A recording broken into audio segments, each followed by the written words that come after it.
Recordad que don Pío Moa ha escrito un libro apasionante que es La transición de cristal. Comentábamos fuera del micrófono cómo Stanley Payne había dicho que desde su punto de vista es el mejor libro escrito sobre la transición. Sí, yo creo que tiene razón. Bueno, y hoy también nos acompaña un conocido de esta casa, don Pedro Fernández Barbadillo. Don Pedro, ¿qué tal? Hola, feliz domingo a todos. Bueno, recordad que don Pedro acaba de sacar ahora un libro, solo en versión digital, si no me confundo, corrígeme, que son Lecciones de España, obras, glorias y defectos de los españoles, ¿no? Así es, está en versión digital. ¿Y por qué en versión digital? ¿Es lo que toca en este momento? Yo creo que sí. No hay más que ir a los kioscos a ver lo poco que se vende la prensa de papel, lo pequeños que son cada vez más los fajos de periódicos, y lo mismo en el mundo editorial. Entre la crisis y la nueva versión digital, pues el libro y el periódico están en un proceso de transición. Entonces, pues yo he recopilado este libro con artículos, capítulos inéditos y lo he lanzado a través de la editorial Manuscritos, en cuya página se puede comprar, y también en las plataformas habituales de Amazon y de Apple. Vale. Y en la página web editorialmanuscritos.com. Sí, 5 euros. 5 euros, yo creo que es asequible. Y ahí son 400 y pico páginas. Artículos tuyos, unos inéditos, otros ya publicados, una recopilación de artículos tuyos, ¿no? Sí, algunos publicados en el semanario Alba, por ejemplo, de esta casa, y en otros periódicos y revistas. Bueno, pues Lecciones de España, obras, glorias y defectos de los españoles. Y además, en este libro sí que tienes algunos capítulos sobre la transición y la democracia. Pues sí, hay algunos, como el nombramiento de Adolfo Suárez por el rey, como pues la implicación del PSOE en el 23F, como el PSOE inventa la crispación por consejo de sus patronos alemanes, del Partido Socialdemócrata, para acabar con Suárez y facilitar su acceso al poder. Bueno, pues es muy interesante. Lecciones de España, obras, glorias y defectos de los españoles, en Amazon o en Apple, de don Pedro Fernández Barbadillo.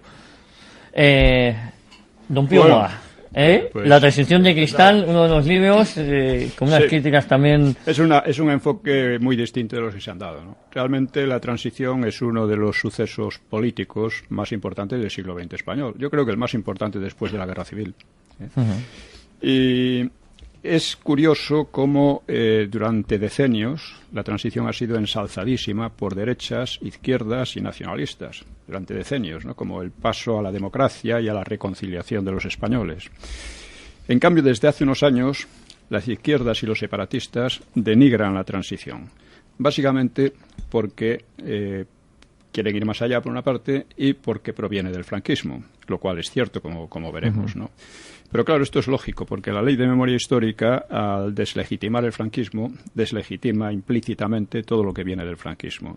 Entonces la transición y la propia monarquía. Recordemos que Juan Carlos firmó la ley de memoria histórica que le ilegitima, a él mismo, le deslegitima a él, ¿no? Claro, es que eso es un contrasentido. Sí, la política en España tiene estas peculiaridades, Sí, ¿no? Fíjate, perdóname, don Pío, también las cortes franquistas se hacen la de aquí, ¿no? Parece que es un denominador común de España, ¿no? Pero eso es otra cuestión distinta, aunque tiene. Pero quiero decir que el fondo es que al final es autosuicidarte o no. Sí, es una especie de suicidio, ¿no? Sí. Bueno, el franquismo, lo curioso es que el franquismo aparentemente estaba fuerte cuando llega la transición, ¿no? Para resumir, pues a la muerte de Franco, por ejemplo, la renta per cápita española era el 80% de los países ricos europeos. Hoy está varios puntos por debajo. La igualdad social es también como 10 o 11 puntos superior entonces, la igualdad social medida por el peso de los salarios dentro de la renta general, ¿no? Era también un régimen, se le ha presentado como un régimen sumamente despótico, sin ninguna libertad, etcétera, pero no es cierto, ¿no?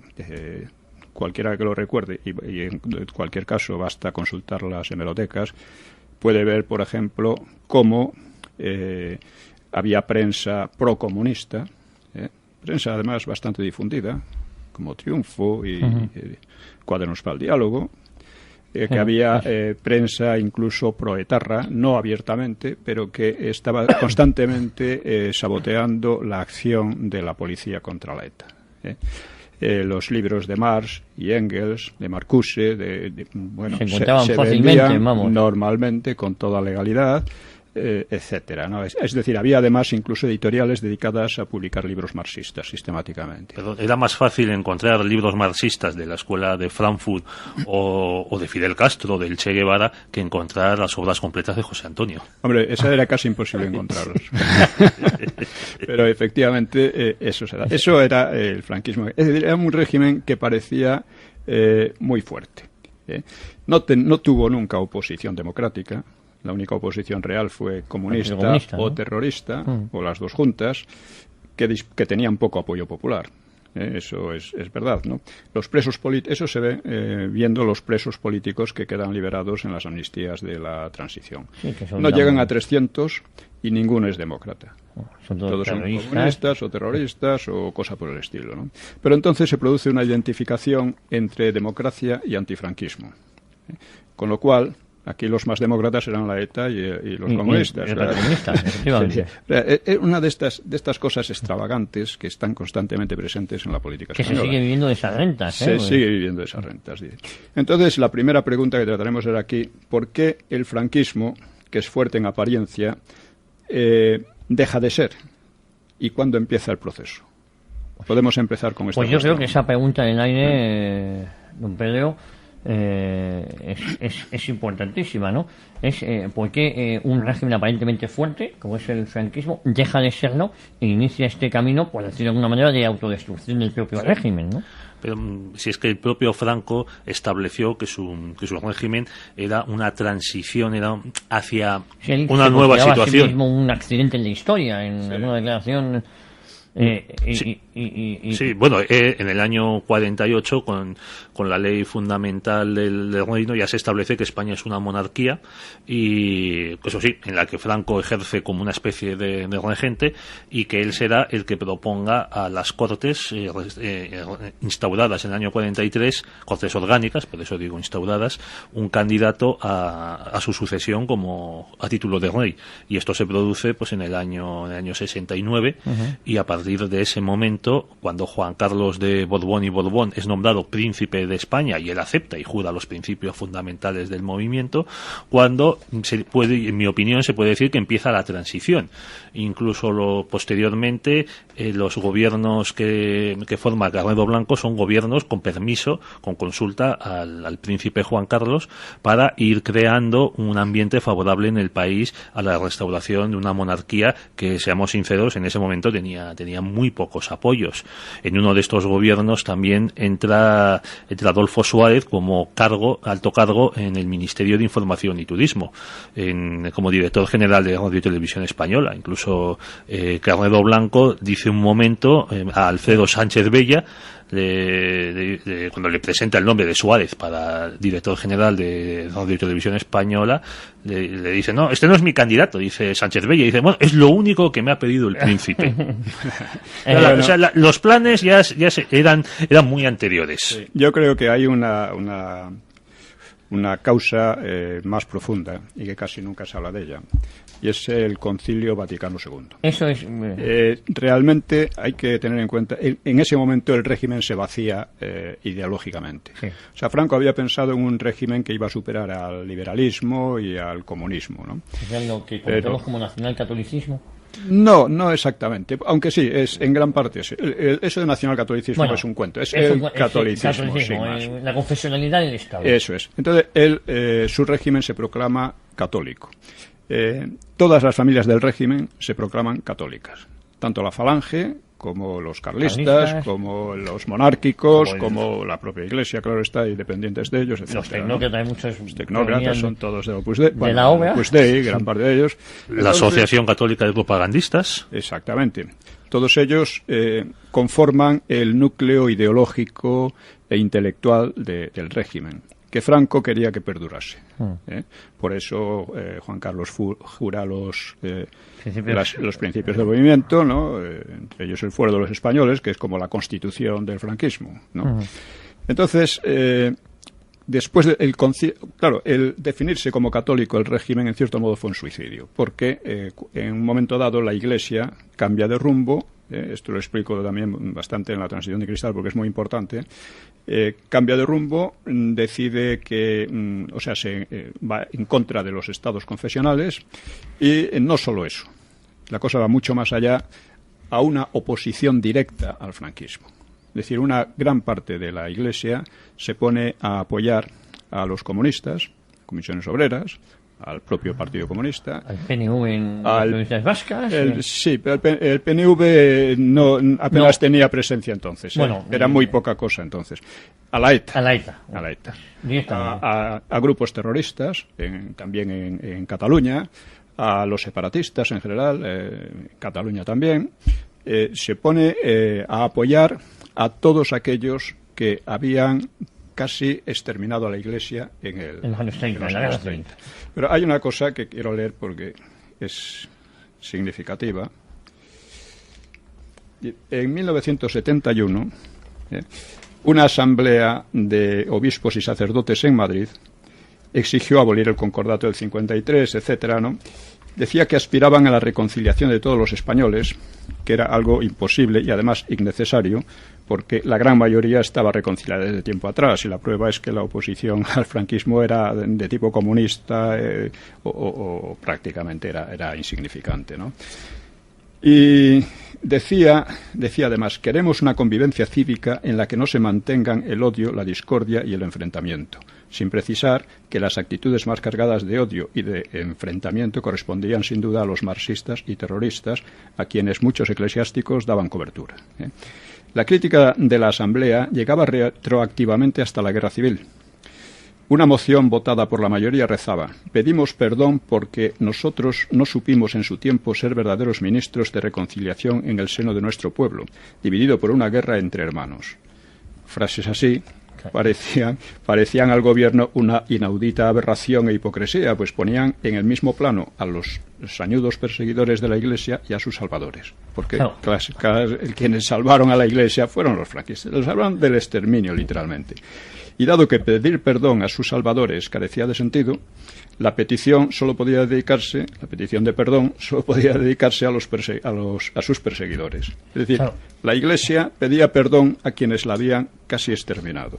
O sea, era una cosa, lo cual suponía una injuria y un desprecio inimaginables a las víctimas, muchas de las cuales habían muerto perdonando a sus verdugos, y ahora debían ser los verdugos quienes otorgasen el perdón. Y habían sido mártires. Pero es curioso. Ahora los verdugos eran los que debían otorgar el perdón que le pedían en nombre de la reconciliación. Esto es otra de las cosas asombrosas de la política en este país.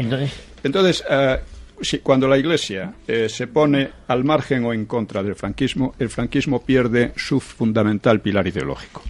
Y estando vaciado de ideología, es imposible que un régimen se mantenga a largo tiempo. Es decir, lo que sorprende es que aún se mantuviera bastantes años. Claro, don Pedro, el Concilio Vaticano II efectivamente es un análisis profundo, puede ser el punto de inflexión donde vacía de contenido al propio franquismo, donde ya sin Franco aquello sí que se veía ya que no había continuidad, ¿no? Bueno, no solo al franquismo, sino al carlismo. El concilio es que mata al carlismo, que hasta incluso a finales de los años 60, en algunas localidades vascas y navarras, seguía atrayendo a mucha gente, jóvenes incluso, no solo veteranos los círculos carlistas y tal, que son cerrados por orden, creo que del ministro Camilo Alonso Vega, para evitar que surgiesen movimientos que apoyasen a Carlos Hugo y contra la restauración de la monarquía en la persona de Juan Carlos de Borbón. En el momento en el que el carlismo se queda no solo sin pretendiente, aunque de vez en cuando aparezca uno como este malhadado Carlos Hugo, que era francés, por cierto, no tenía pasaporte español, hay que decirlo. Para el carlismo es mucho más grave que la propia Iglesia renuncie a un estado confesional, porque como le pasa al franquismo, pierde su apoyo. En el caso del carlismo, pues es mucho más claro porque la vinculación de estos con el franquismo es mucho mayor. Curiosamente, al franquismo los presidentes de Estados Unidos, Truman, Eisenhower, le hacen reproches y le piden, precisamente por su confesionalidad católica, que restringía mucho la libertad de culto de los protestantes. Incluso cuando Eisenhower está de visita en España, se lo pide a Franco, le hacen un comentario, tal, porque tenían más libertad de culto, por ejemplo, musulmanes y judíos, que los protestantes, que en España estaban mal vistos porque se les consideraba, pues, efectivamente, incluso que eran, que claro, como la cabeza de algunos cultos protestantes, como los anglicanos, es un jefe de Estado extranjero, pues se consideraba que estaban a sueldo, o que tenía como obediencia un extranjero. Y es que incluso José María de Areilza, cuando era embajador de España en Washington, manda una consulta a Madrid en la que le hace la campaña presidencial de los Kennedy, en la que le piden, por favor, que en España haya un gesto hacia los protestantes, porque eso se los reprochaban mucho los protestantes norteamericanos a Kennedy durante la campaña. Usted es católico y usted habla de la libertad de culto, de la libertad de creencia, tal, pero tienen ahí, los católicos, ustedes tienen un régimen, el español, que es confesionalmente católico, que está aprobado y bendecido por los papas y que no permite el culto a los protestantes. Y unos años más tarde, la propia Iglesia le dice a Franco que... Sí, claro, el culto estaba tolerado, simplemente. Sí. Es decir, restringido y tolerado, pero vamos... Sí, no se fomentaba. No. Es igual que el divorcio, estaba permitido si apostatabas. Sí. Si no apostatabas, no, casi nadie apostataba, esa es la cuestión. O el matrimonio civil, era el mismo caso. Sí. Bueno, también una segunda pregunta podría ser si hay algún hecho clave decisivo, y aquí yo creo que deberíamos tratar el asesinato de Carrero Blanco. O se da por bueno el decir que Carrero Blanco iba a ser la continuidad del régimen. Hay otros estudios que dicen que bajo ningún concepto, porque él había dicho en determinadas ocasiones. Sí. O sea, la idea que se quiere hacer circular por ahí es que Carrero Blanco fue asesinado por la CIA, fue asesinado por Kissinger casi directamente, porque quería tener la bomba atómica para España y unas cosas así muy extrañas. Porque además que estaba ya planeada la sucesión y tal. También estaba antes. Eso es, creo que no tiene pies ni cabeza. No hay ningún documento, se han abierto los archivos useños y tal, y no hay ningún documento que lo pruebe. Pero aparte de eso, es que no tiene sentido ninguno. Para USA, o sea, para Estados Unidos, lo que importaba en España era que la transición se hiciera con los menos problemas posibles. Y esos problemas solo podían venir de fuera del régimen. Además, esa era la idea principal. De hecho, Kissinger como se dice, aconseja a los españoles que vayan despacio y sin soltar nunca las riendas. Si me permite, don Pío, esa es la cita exacta que aporta José María de Areilza en uno de sus libros de memorias, cuando se reunió con Kissinger, cuando era ministro de Asuntos Exteriores en el gobierno de Carlos Arias, me parece. Y le dice Kissinger, no, ustedes vayan despacio, ustedes mantengan las riendas, como usted ha recordado, que nosotros les apoyaremos. Sí. Porque además Kissinger reconocía que estaban hartos de apoyar en países como Chile e Italia al sector de izquierdas de la democracia cristiana y que les saliese el respondón. Sí, es porque por otra parte lo que le interesaba extremadamente, claro, y más después de la revolución de los claveles en Portugal. Que hizo saltar todas las alarmas. Y un desastre. Entonces, se abandonan colonias, se abandonan países.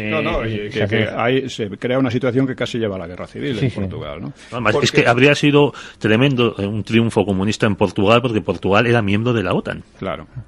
Además había es evidente que a USA lo que le interesaba es que aquí no hubiera follones, porque España tiene una posición geoestratégica fundamental. Entonces lo que menos le interesaba es que se volara, se asesinara al jefe del gobierno, que se hicieran cosas así que podían tener consecuencias imprevisibles, ¿no? ¿Pero aceleró la transición o no la muerte de Carrero Blanco? No, en mi opinión no aceleró nada, porque ya estaba todo en marcha. Carrero Blanco había dicho que en cuanto el príncipe se hiciera rey, él dimitiría, ¿no? Él no tenía, era ya muy viejo también, no tenía ninguna intención de seguir ni de seguir influyendo. Daba por supuesto, naturalmente, que el príncipe seguiría una política quizá distinta, pero no básicamente distinta de la que entonces se seguía. Y no tenía posibilidad de oponerse a ella, aunque hubiera querido. Es que Carrero Blanco llevaba décadas apartado del mando directo de tropas. Sí. Y pues había conocido a Franco en el desembarco de Alhucemas, había mandado un submarino durante la guerra civil, pero llevaba décadas en oficinas. Pero si ustedes me permiten, es un mazazo, al propio Franco, ¿no? Un mazazo a nivel personal por la amistad y los años de camaradería, por decirlo de alguna manera, pero... Sí, es un golpe muy brutal, que además debió de pesarle mucho, a pesar de cierta frase que dijo, que no hay mal que por bien no venga, pero bueno. Sí que no fue entendido. Por otra parte, yo creo que Franco a esas alturas ya no era el mismo Franco de los años 40, en que desafía al aislamiento internacional, desafía las maniobras juanistas y franquistas, juanistas y antifranquistas, y se sale con la suya, ¿no? En esos momentos da la impresión de que ya no cree que el régimen vaya a tener continuidad. Y esto se ve en que en su testamento no menciona siquiera el movimiento. No menciona el movimiento, y además el movimiento durante todo este tiempo, pues que se supone el partido único. En realidad no era así, porque eran varias familias que no se llevaban bien, ¿no? Cada una era casi un partido con sus organizaciones, etcétera. La verdad es que el movimiento siempre tuvo un presupuesto muy bajo. En un estado totalitario, despótico el partido el partido único, bueno, es fundamental, alma, ¿no? Y aquí no en España era un grupo cada vez más burocratizado, con poco presupuesto, y que se mantenía un poco como para mantener ciertas esencias del régimen, pero nada más. Y ya digo, Franco en su testamento no lo menciona siquiera. Efectivamente. Es que además el movimiento no plantea ninguna oposición a la reforma que quiere hacer el monarca con la dirección a través de Adolfo Suárez. O sea, los procuradores del movimiento, como usted ha mencionado, don Javier, son los que aprueban mayoritariamente hacerse el harakiri en las Cortes del 76. Y curiosamente, tanto falangista con camisa azul como había en las Cortes orgánicas, ninguno, muy pocos, un puñado, algo simplemente testimonial, vota en contra de la instauración de Juan Carlos, de la elección de Juan Carlos por Franco. O sea, hubo de casi 500 que había, que eso incluía el movimiento, el Consejo Nacional del Movimiento, de los 500 y pico procuradores que hay en ese momento, en el año 69, pues los votos contrarios pues son unas pocas decenas, entre ellos, curiosamente, el de algunos monárquicos alfonsinos, como Juan Ignacio Luca de Tena. Sí, hay que decir que el movimiento sirve también de base para la UCD. O sea, la UCD, todo su tinglado, digamos, electoral, etcétera, se arma con los gobernadores civiles, con los concejales, con el movimiento, en definitiva, el aspecto burocrático del movimiento. O sea, dentro de la UCD el sector socialdemócrata y liberal era mínimo, ¿no? Era algo que casi no había existido, eran 4 personajes, sin más. Pero a ellos se les concede el dar carácter político al asunto, y el movimiento, vamos a decir, que es el que subyace en toda la UCD, pues lo acepta. Se convierte un poco en el peón de brega de los demás. No tengo algo de datos. Y eso ocurre así, por lo que decía al principio, por el vaciamiento ideológico del régimen. Pero, don Pío, yo creo que en las primeras elecciones municipales, no sé el porcentaje, pero un grandísimo número de alcaldes y concejales que lo eran en la época de Franco, lo son con la UCD. Sí, claro. y algunos con el PSOE, incluso con Convergencia y Unión. Sí, pero que cambian de siglas, pero siguen siendo los mismos alcaldes que eran del movimiento, porque era el partido único, ¿no? En gran parte así. Y ya digo, es que el movimiento se había quedado sin sustancia ideológica. Es que además, para hacer política en un sistema como el franquista, que no permitía más que un partido único, claro, pues la única manera era entrar en ese partido único, que además había permitido un portillo por el que entraba gente sin, digamos, vinculación falangista y demás, que era los cabezas de familia el tercio de cabezas de familia y similares, donde entraban pues eso, asociaciones, gente de la sociedad civil, sindicatos y demás. Yo con ustedes quería, estamos hablando del Concilio Vaticano II, es lo que vacía el régimen ideológicamente. Sí. Luego viene el asesinato de Carrero Blanco, que es donde lo sitúan, pero es no anecdótico, pues el asesinato de un presidente. Yo creo que por todo lo que sabemos lo hizo la ETA y no hay más. Y punto, y eso no... Es que no hay ningún dato que lo desmienta. Lo único es que, ¿cómo pudo hacerlo la ETA? Pues pudo hacerlo porque lo pudo hacer. En aquella época la vigilancia era escasísima. No tenía prácticamente... Claro. Es que tú podías entrar en cualquier ministerio y meterte por él tranquilamente y subir. Solo te paraban si mostrabas vacilación. Te iban a preguntar, ¿qué desea usted? Sí. Pero si no, iba a estar y te metías... Hombre, yo recuerdo en el Ministerio de Justicia que estuve andando para arriba para abajo y viendo posibilidades, ¿no? En aquella época. Pero es que en los años 70 fueron relativamente frecuentes este tipo de magnicidios, cometidos casi todos por la izquierda, hay que decirlo. Recordemos también el secuestro y asesinato de Aldo Moro, que sucede casi 5 años después del asesinato de Carrero Blanco. 78, y no se habían tomado medidas para proteger a Aldo además, Moro. España era un país muy seguro y Carrero Blanco llevaba 3 o 4 escoltas, no llevaba más. Dos escoltas y a veces uno solo. Y además hacía siempre el mismo itinerario. Iba a misa de 9 en los jesuitas. Conozco a un amigo que estuvo 5 años preso en Carabanchel por un grupo comunista. Y me decía que allí había un tío que conocía el itinerario y las costumbres de Carrero Blanco y que lo estaba diciendo a ver si alguien podía aprovecharlo. Sí, por eso, eran datos que a nada que... Claro, la idea que se ha creado de aquello era un régimen policíaco que estaba por todas partes. Mentira, y que no te dejaba respirar. En ese aspecto había más libertad, que ahora estamos muchísimo más controlados en casi todos los aspectos, ¿no? Pero entonces, controlados, hay más libertad en muchos aspectos, ¿no? Pero estamos más controlados. La libertad individual, hay menos libertad individual. Entonces podías moverte como quisieras por todas partes. Había poca policía. Menos que ahora, bastante menos que ahora. Había muchísimos menos presos, 5 veces menos presos que ahora. Y los políticos eran un porcentaje insignificante de ellos. Entonces hay que tener en cuenta esta situación para ver que un grupo terrorista, un poco decidido, podía hacer cosas espectaculares. La ETA, lo que pasa es que fuera de eso, casi lo que hizo fue la masacre ahí de la calle del Correo y luego asesinar a gente por la espalda, a gente aislada por la espalda. O sea, eso no era una cosa sumamente cutre. Sin embargo, la ETA era muy popular en toda la izquierda.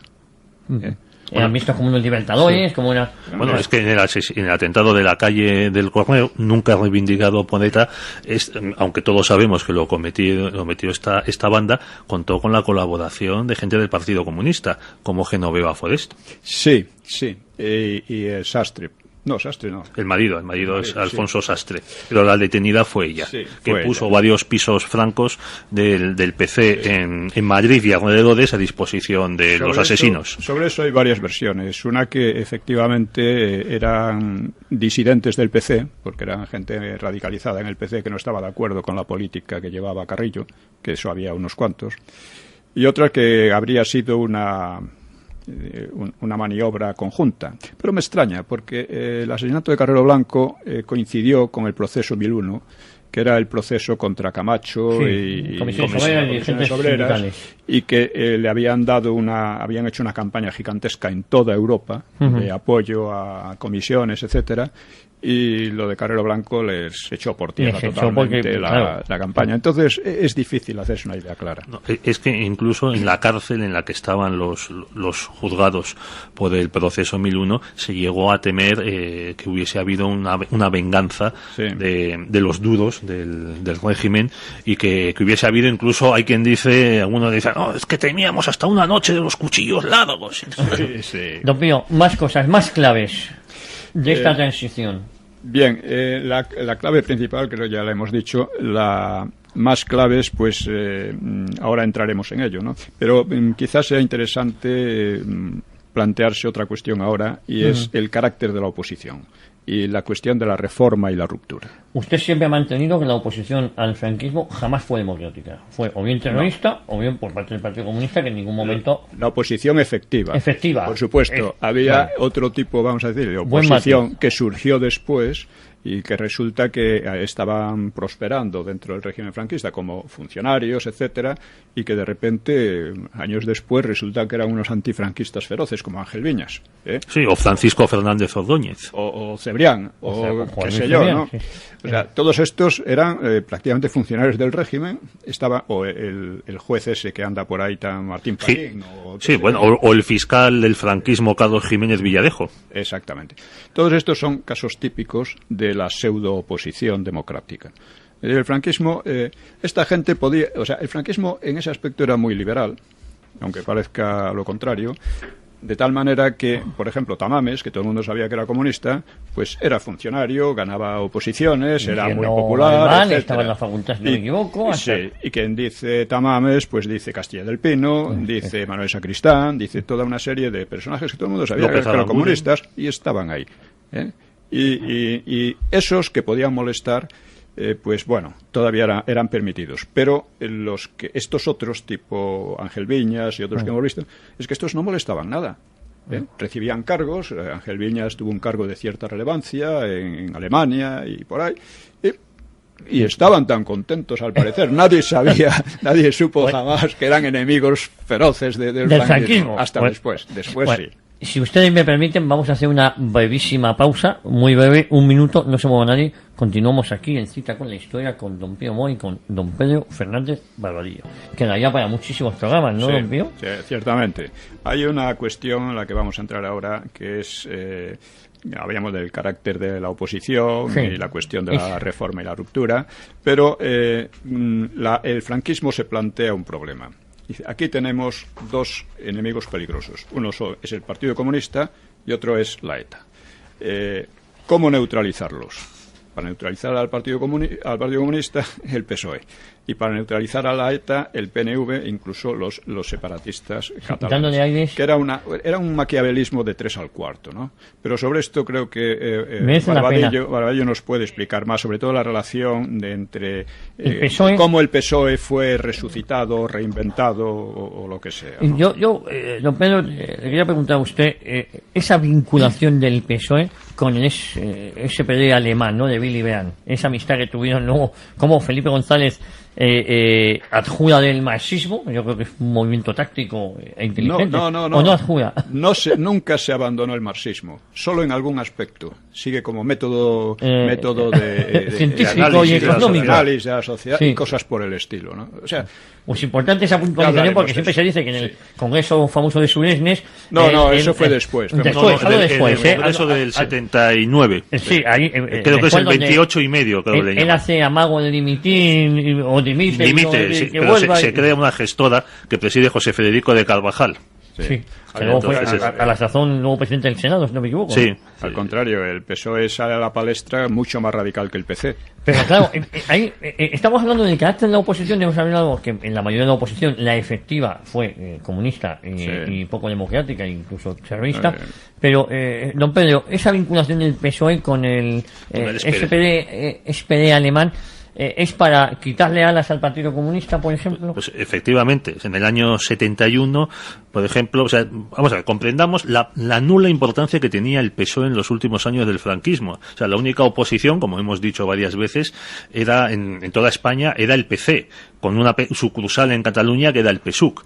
Pero, por ejemplo, en 1971 la policía se incautó en Madrid a un dirigente vasco del PSOE de un archivo de con unos 400 miembros que tenía el PSOE en toda España, y no se tomó ninguna medida contra ellos. También un poco más tarde el periódico El Correo de Andalucía, editado en Sevilla y dependiente de la archidiócesis de Sevilla, publica una entrevista a un tal Felipe González. O sea, ¿qué sucede para que el PSOE de pronto en la transición se convierta en el gran partido? Para que no se reproduzca el modelo que se estaba viviendo en Italia, donde la izquierda tenía como eje el Partido Comunista Italiano. Pues la revolución de los claveles. O sea, en un país miembro de la OTAN, como era Portugal, en un país gobernado por una dictadura de derechas, el Estado Novo desde antes había durado más que el franquismo, desde los años 20, y donde se había producido la sucesión de Oliveira Salazar por Marcelo Caetano. De pronto ese régimen, con un cuartelazo de 3 al cuarto, se desmorona. Un golpe militar. Un golpe, exactamente. O sea, entonces este es un golpe militar bueno para los socialistas. Y entonces se produce un caos absoluto en el que el Partido Comunista Portugués, que era muy prosoviético, el de Álvaro Cunhal, sí. Efectivamente, que no practicaba el eurocomunismo, que este invento de Santiago Carrillo, Enrico Berlinguer y compañía, pues está incluso a punto de hacerse con el poder. Entonces, para evitar una desestabilización en los países del sur de Europa, España, Portugal y la Grecia de los coroneles, donde también cae este régimen militar, la Internacional Socialista decide apoyar a un partido equiparable a ellos. Entonces, en ese momento solo existe el PSOE, que además estaba dividido entre el PSOE histórico de Rodolfo Llopis, que estaba en Francia, y el PSOE del interior, dirigido pues por Felipe González, Pablo Castellanos, el Tierno Galván. También. El del interior, que no se llamaba así del interior, porque el Tierno Galván se llamaba del interior para conseguir el apoyo exterior, ¿no? Pero quien se llevó al catálogo fueron los sevillanos, vamos, Felipe González, Alfonso Guerra, Nicolás Redondo, había ahí un núcleo también vasco muy importante, Nicolás Redondo, sí. Enrique Mújica, y por diversos azares de la vida, el partido tutor del PSOE, de esta reconstrucción del PSOE, es el SPD alemán, porque en ese momento gobernaba Alemania la socialdemocracia con Willy Brandt, que había sido voluntario de las brigadas internacionales en España, y él es el que le empieza a suministrar al PSOE cargos técnicos, dinero, amparo, etcétera. Por ejemplo, aquí en Madrid abre una oficina la fundación del SPD, la fundación Friedrich Ebert, con permiso del entonces ministro de Gobernación Manuel Fraga Iribarne, en el año 76. Porque se quería creer tanto desde fuera. La jugada estaba clara, sí, darle apoyos Le apoyaba a todo el mundo. Recibieron dinero. Incluso gente del interior del régimen, como Fraga, porque Fraga estaba jugando también estos planes de conspiradores de salón a copiar el modelo británico, porque claro, como el señor había estado de embajador en Londres, pues creía que él iba a ser el jefe del Partido Conservador, pero que necesitaba, claro, una leal oposición laborista, y que entonces se le iban a inventar y que iba a ser el PSOE. Y entonces estaba apoyada esta maniobra, esta reconstrucción del PSOE, pues por la Internacional Socialista a través de los socialdemócratas alemanes, por la CIA, por los venezolanos, por Carlos Sánchez Pérez, incluso por los sectores más aperturistas del franquismo. Gran parte de la prensa aquí, es decir, realmente el PSOE era la alternativa del franquismo para su evolución. Y para eso Santiago Carrillo en sus memorias explica muy bien en relación con el caso Flick, que algunos recordarán. Sí. Bueno, Mister el Convoluto, se hablaba que Flick, que daba dinero,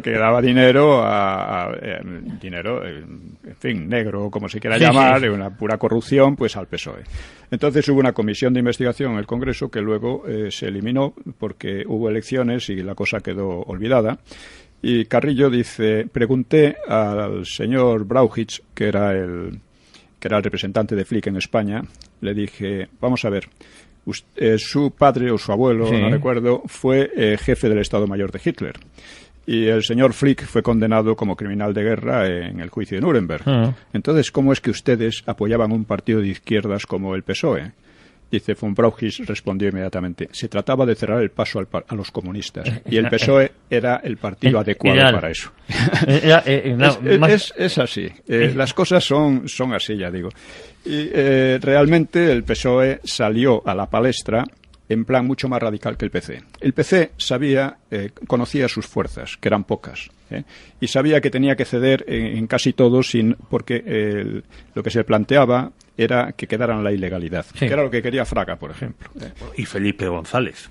Y Felipe González, claro, hay un no momento, se oponía para nada. Hay un momento en que discutiendo, no sé si con Suárez o con algún ministro del gobierno de Suárez, en el año 70 y finales del 76 o principios del 77, se le plantea a Felipe, dice, bueno, unas elecciones, tal, vosotros aceptaríais ir a las elecciones como PSOE, aunque no estuviese legalizado el PC, porque claro, el Código Penal lo impide, tal, esto cambiarlo es muy complicado. Dice, no habría ningún problema para nosotros en presentarnos con el PC ilegalizado. Sí, no, era así.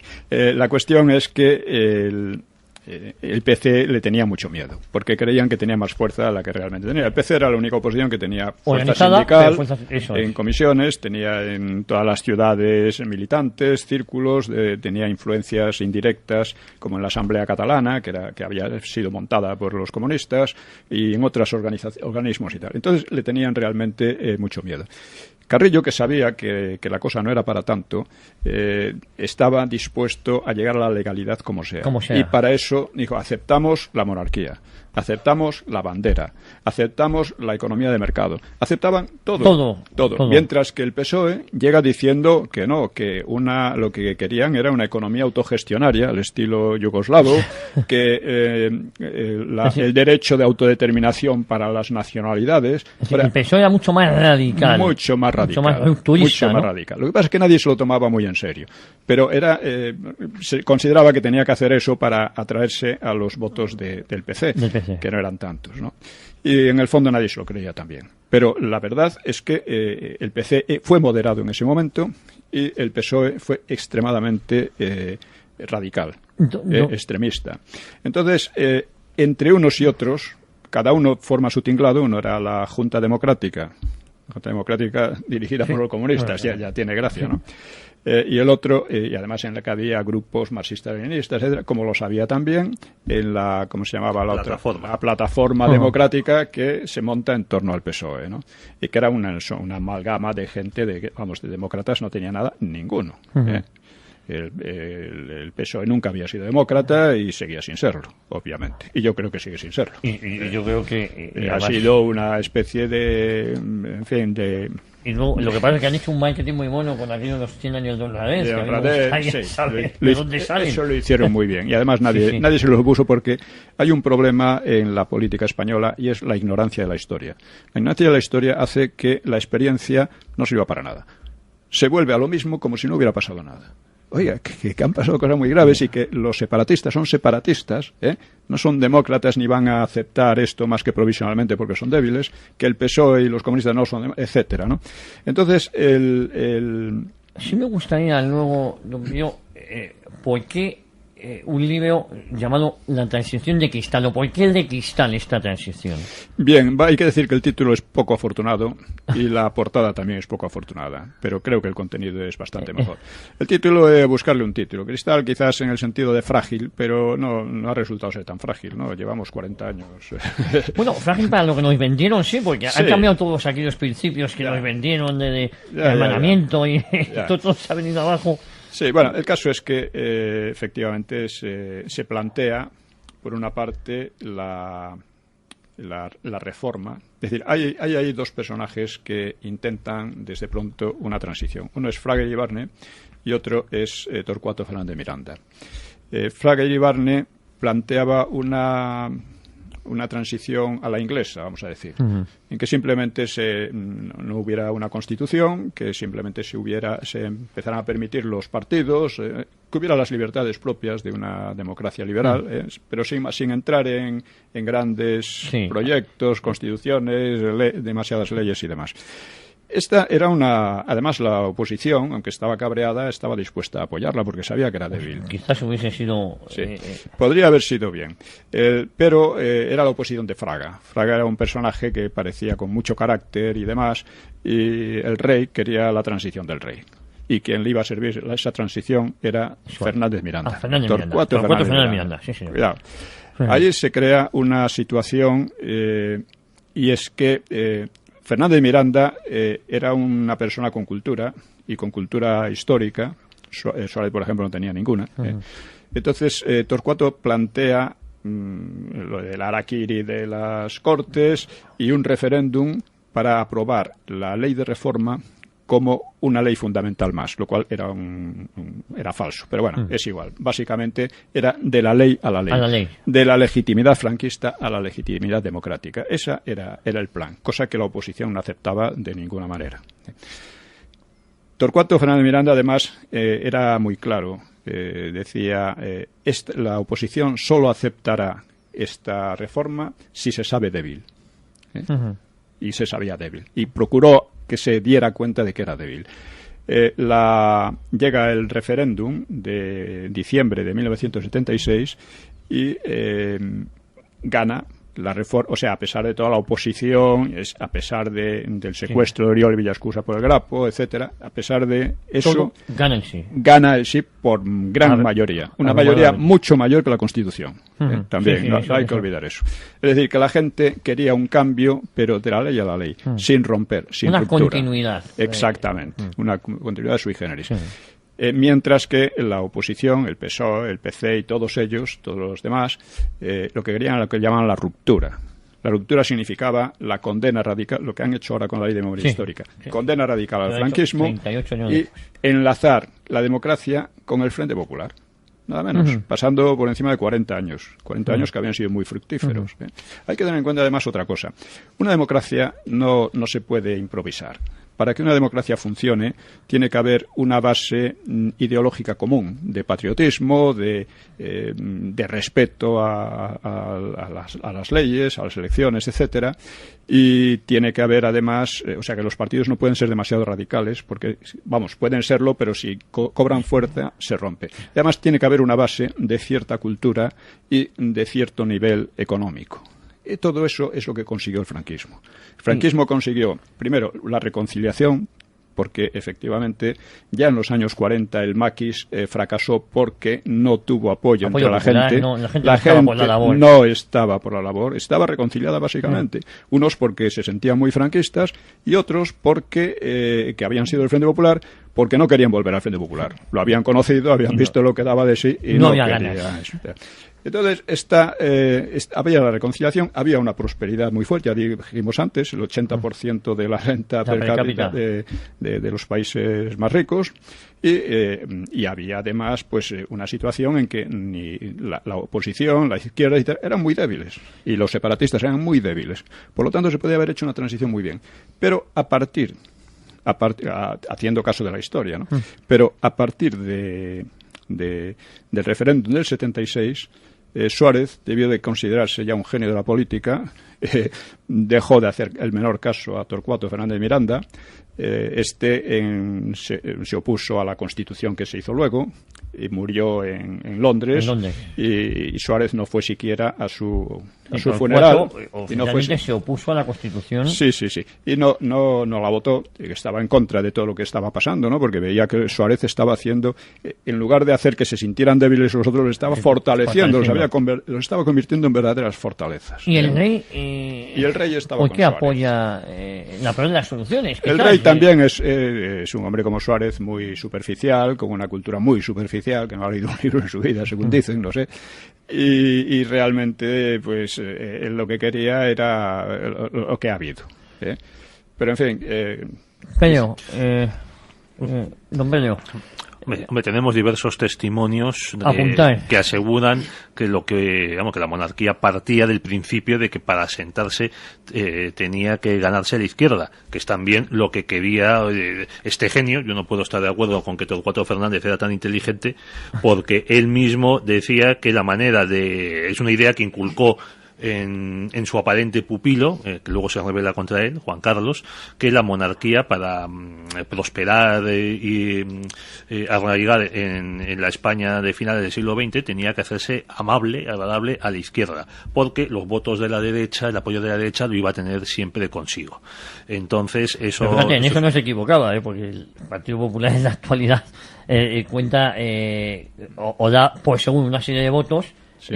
Y va a ganarse va en contra de su propio electorado, pero, ¿no? pero eso también lo hizo UCD, eso lo cuenta Alfonso Osorio en sus memorias, que después del año de las elecciones del 77 tiene una discusión con Suárez, él era ministro en el gobierno de Suárez, y entonces discuten sobre este asunto. Suárez estaba convencido de que él iba a ser el que gobernase según este modelo de Fraga, de un partido de derechas y un partido de izquierdas, que iba a ser el PSOE, por lo que había que inflarle, había que ayudarle incluso en algunas provincias a ganar votos, y entonces le dice Osorio, le dice, pero entonces ¿tú a qué quieres jugar? Y dice, no, tengo seguro los votos de la derecha, y ahora voy a competir con Felipe González en ser más de izquierdas que él, y tal. Y dice, estás equivocado, tardó, pero en ese momento la UCD se acabó desmoronando y los votos de derecha se derivaron hacia Alianza Popular.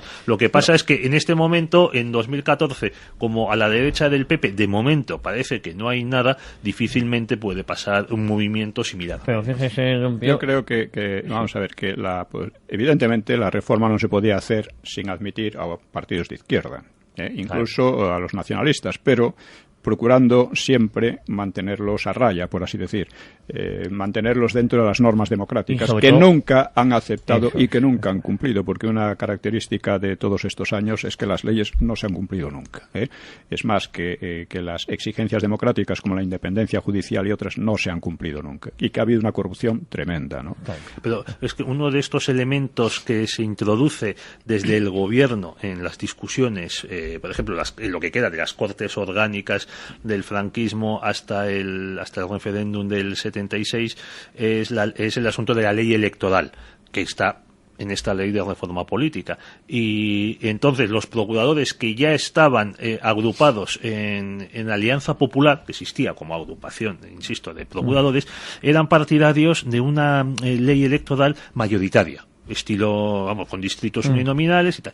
Y la oposición se oponía totalmente. Querían un sistema proporcional que ayudase a que todos los partidos estuviesen representados, nacionalistas, vascos, catalanes, PSOE, PC, quién sabe si Democracia Cristiana. Y al final es el gobierno y la monarquía la que imponen a las Cortes esta ley. Don Pío ha comentado en muchas ocasiones la importancia que se le da a los nacionalistas, que en ese momento no la tenían, no había una gamba. No había que dársela, había que darle a legalizarlos, sin más. Sí, pero no facilitarles todo. Y además le facilitaron algo que es mucho peor, que es el control cultural e ideológico. Es decir, ellos eran los que de repente, los nacionalistas, la izquierda, los que definían lo que era demócrata y lo que no era demócrata. Y para ser demócrata había que ser antifranquista. Es decir, la base que había planteado Torcuato, de la ley a la ley, es decir, del franquismo a la democracia, sin ruptura, estaba siendo socavada ya desde el principio. Desde el principio la izquierda estuvo atacando al franquismo, calumniándolo, falseándolo, como está, y eso hacía que se rompiera uno de los pilares que podían haber asegurado una democracia, porque era el franquismo el que les estaba dando una legalidad y unas libertades que a los que realmente, en fin, podían tenerlo, pero que no eran fuertes para imponerlos ellos nunca. Pues quizás le voy a comentar a usted una cosa. Yo creo que el título de la transición de cristal sí es acertado en tanto en cuanto aquí no se puede hablar de una transición, lo que sí hubo ha sido una ruptura prácticamente, ¿no? Después del referéndum, de hecho, se fue haciendo una ruptura progresiva que llegó a materializarse ya con la Ley de Memoria Histórica. Una ruptura progresiva, porque, insisto, estos partidos da la impresión de que no, como decía Talleyrand de otros emigrados, decía, no han aprendido ni han olvidado nada en relación con la guerra civil y demás, que sigue siendo para ellos una cuestión principal. La guerra civil es principal porque es el inicio de una paz que todavía continúa, aunque cada vez más precaria.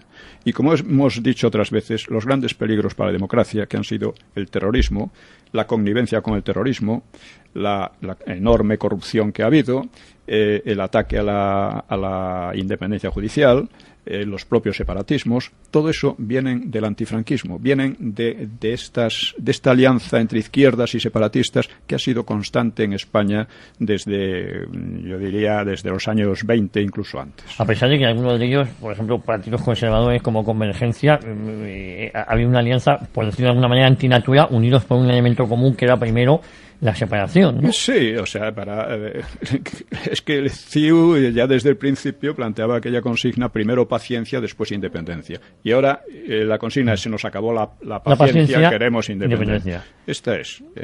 Bueno, recordar, por un lado, ya estamos acabando el libro de don Pedro Fernández de Barbadillo, Lecciones de España, obras, glorias y defectos de los españoles, que está en plataformas como Amazon y Apple, o en la página web www.editorialmanuscritos.com. Muy recomendable, don Pedro. Pues yo creo que sí. Muchas gracias por haber venido y nos queda todavía tiempo para un... Yo diría una cosa.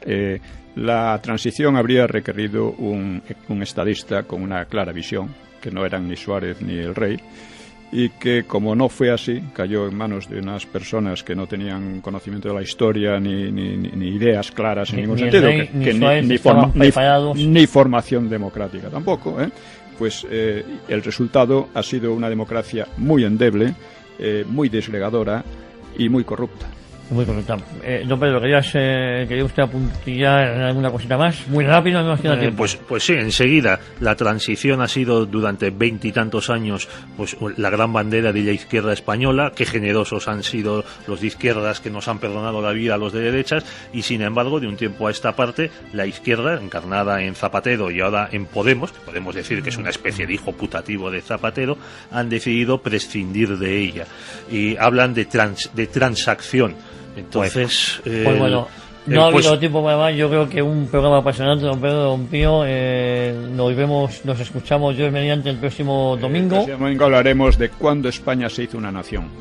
¿Cuándo España se hizo una nación? Interesante. A todos nuestros oyentes, ¿cuándo España se hizo una nación? El próximo domingo, aquí a las 4 de la tarde. A todos ustedes, muchísimas gracias por su fidelidad y les espero el próximo domingo aquí a las 4 de la tarde con don Pío Moa. Muchas gracias.